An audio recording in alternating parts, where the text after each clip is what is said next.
In today's video, I'm going to teach you exactly how to use Figma without an internet connection. Yep, you heard that right. You'll learn how to work offline in Figma with the latest updates. So whether you're traveling, struggling with unreliable Wi-Fi, or simply looking to create a focused, distraction-free workflow, by the end of this video, you'll know how to keep designing without missing a beat. Now let's begin by ensuring you have the Figma desktop app installed.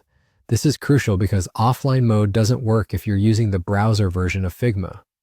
Don't worry if you haven't used it before. The desktop app on both Mac and Windows looks and feels almost identical to what you're used to in the web version.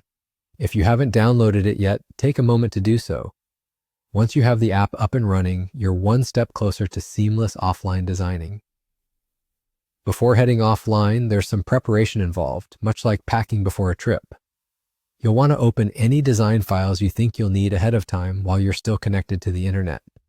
Figma requires you to open files online first for them to be accessible offline. So surf through your projects and open up those files. It's a small step, but crucial for uninterrupted offline work. As you go offline, you'll notice something pretty cool. The files you opened previously will remain available, perfectly ready for you to edit, rearrange, or brainstorm with as much creativity and zeal as you have. Figma saves everything locally, so none of your hard work will get lost. You'll see a small offline icon to reassure you that your changes are being saved. This means you can focus purely on creating, knowing everything is being diligently recorded. Once you're back online, there's nothing more you need to do. Figma automatically syncs your offline changes to the cloud.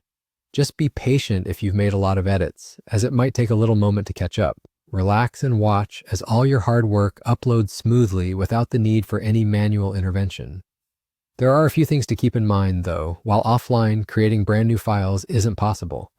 You also won't have access to team libraries or shared assets, which means that collaboration will have to wait until you're back online. Most plugins won't function unless they've been specifically designed to work offline, so check this out ahead of time if they're part of your usual toolkit.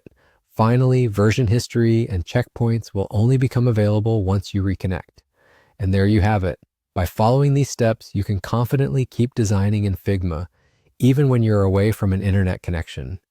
If you found this helpful, please hit the like button.